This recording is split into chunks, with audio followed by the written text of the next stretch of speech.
Hi, I'm Ethan, and today we're going to learn how light can seem fast, but secretly is slow, in what I would like to call a really long model. Now, this is basically like 1 second is one frame, but this is at 12 times speed, since otherwise this video will be 4 hours long. So, it's only 20 minutes long now. Hooray! Oh hey, we just passed Mercury. Now you see that light is like the fastest thing in the universe, traveling at like 180,000 miles per second, but even though it goes that fast, it's still quite slow compared to all the other stuff in the solar system. Oh yeah, and I forgot to put in a chart. Basically, it's supposed to tell us when the big bulb lines up with the planet. You know, the big bulb of the light thing. So for Mercury, that's about 139 frames, or 139 seconds. And for Venus, 360 seconds. And that means for Earth, 500 seconds. And we've just passed Mars. We are now going into the asteroid belt and outer planets. Be careful, this might be a long trip.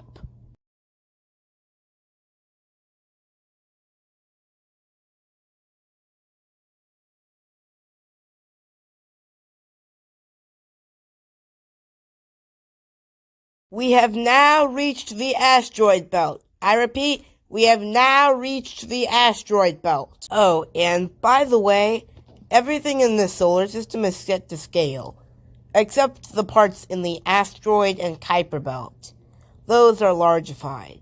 Since Vesta is only 200 miles, and Ceres is only 500 miles, and Mercury isn't scale, but it is 3,000 miles. So I'm just putting it on the scale here.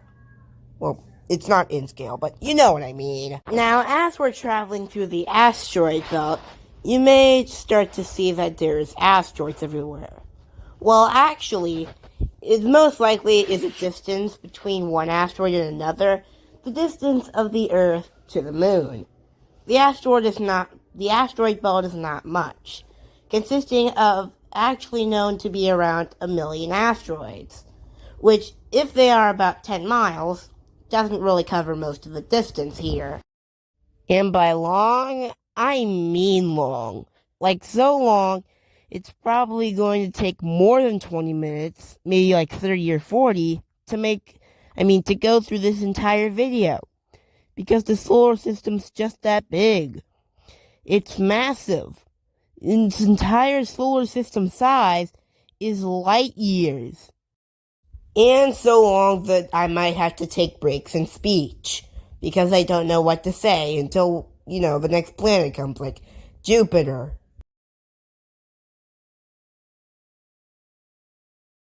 Speaking of which, did you know that there are asteroid belts around Jupiter's orbit?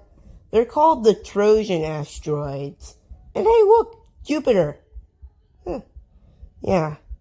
And since it's composed of 69 moons, most of its moons are completely outside this, multiple light seconds, maybe even light minutes away. We are going to arrive at Saturn, but this is going to take an extremely long while. So maybe while you're at it, grab a drink of water and a small snack. Just in case you're a little hungry or thirsty after that. And another fun fact about the solar system, Mercury, Venus, Mars, Jupiter, and Saturn were all discovered way back in prehistoric times. They were kind of visible, but they were just bright dots in the sky.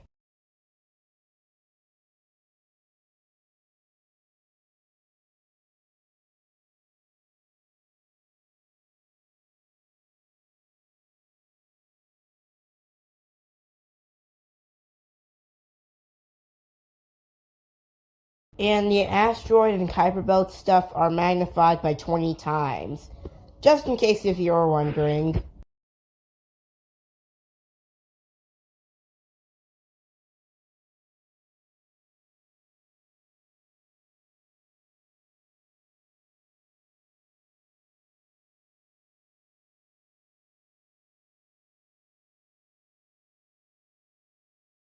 Like I told you, extremely long journey. As a matter of fact, get a small bag of popcorn. That's way better, since this is basically extremely long.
Oh, and look, it's Saturn. Finally, we found another gas giant. You see, planets like these are often very far from our sun, where there's coldness and, rocks are usually pulled closer to the sun, and the gas forms together by means of gravity to form the gas giants we know today. Well, it's too bad Uranus is double this length.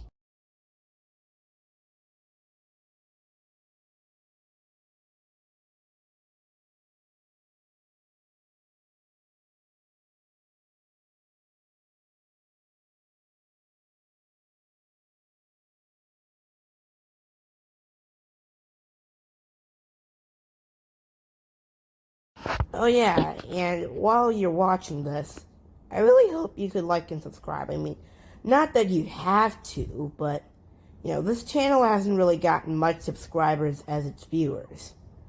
Since, we only have 42, I have only 42 subscribers.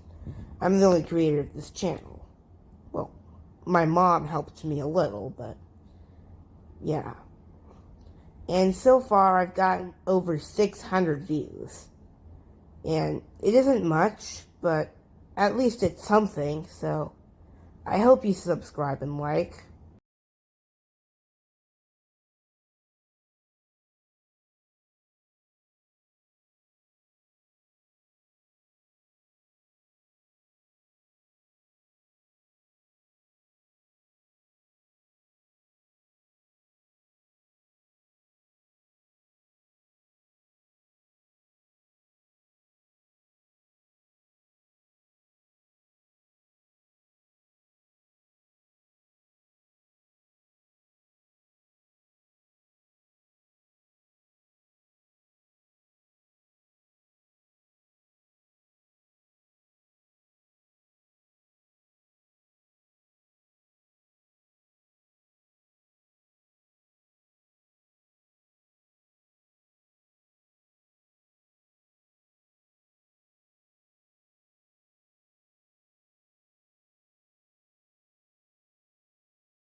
At last, we have reached the seventh planet of our sun.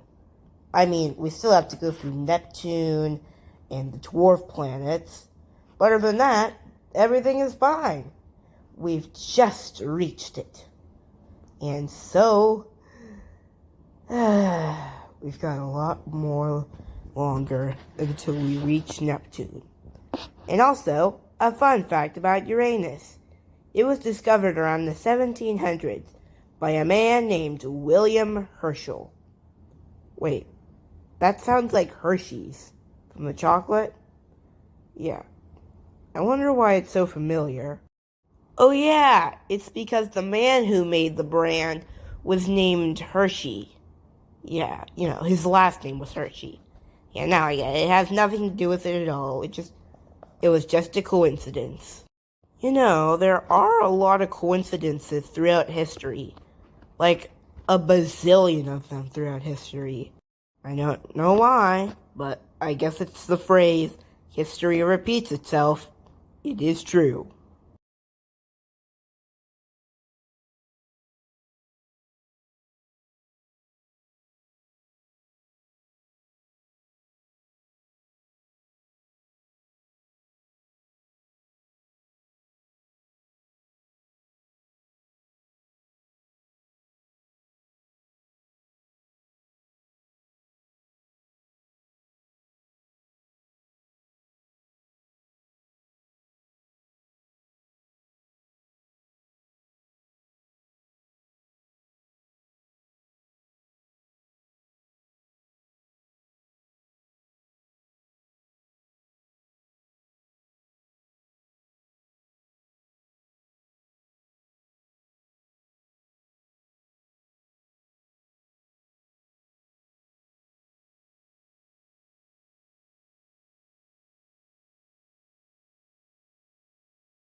Hey, are you still watching? Because I know it's taking an extremely long while to go from Jupiter or Mars to Jupiter, Jupiter to Saturn, Saturn to Uranus, and now Uranus to Neptune. Yeah, it's most likely that you aren't watching, but if you did, thanks. It's taken, you know, a long time for one planet to go to the next, or one celestial body to go to the next. Because space, it's just that vast. I mean, emptiness is like 99.99 followed by a bunch of nines of emptiness. Empty space. I mean, even the next star around here, Proxima Centauri, would take 4.2 light years to go through. If I were to put that in that scale model of still going at 12 times speed, this video would take 4.5 months to even finish. Not finish, like as in entirely watch the thing. 4.5 months of just watching it finally go to Proxima Centauri. It is ridiculously far, which is why I proved that light can be very slow. Because it's taking you a very long time to go from one planet to the next, to the next, to the next, to the next, to the next. But don't worry, after Neptune, we're gonna go to the Kuiper Belt, filled with all sorts of arrangements of planets.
Yay! Neptune, finally! Oh yeah, finally. After minutes of silence, we finally get to see Neptune. Now it's on to Pluto, Haumea, Makemake, and Eris. And who knows, maybe even Sedna, but that is a very, very lucky guess. Anyways, it's gonna be another long while until we go to Pluto, which is in the Kuiper Belt, which is the Kuiper Belt will start soon.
Welcome to Pluto, the second dwarf planet you have seen so far.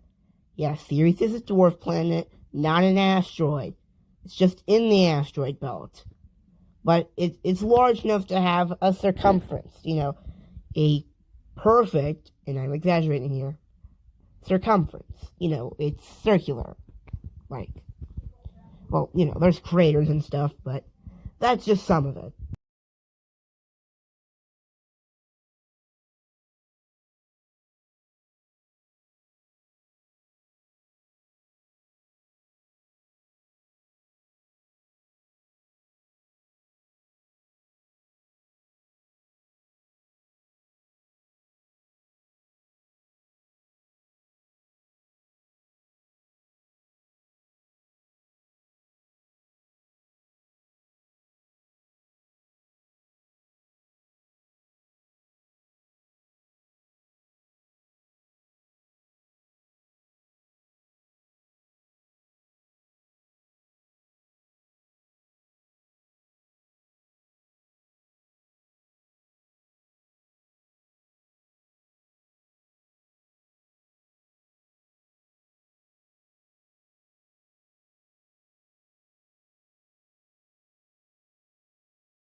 And now I present to you Haumea, another dwarf planet. It's cause of its oval shape. It's because its rotation period for days, it's 4 hours for a Haumea day, and it's 24 hours for one Earth day, meaning it's been so fast, it elongates itself. Maybe that's what flat earthers may think of flat.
Greetings to Makemake, the fourth dwarf planet in our solar system. I don't know why it has a reddish hue. No, seriously, I do not know. Now, the next dwarf planet, which is Eris, it's going to be a very, very, very, very long trip away. Like, possibly 100 seconds in this time, or maybe even longer. But I do know that this will be a very long trip. So, maybe while you're at it, grab yourself another snack. Who knows? Maybe even another popcorn bag. It is a long trip. I am telling you. So, prepare yourselves as we venture into Eris.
Congratulations to the few people that made it to the end of the Kuiper Belt.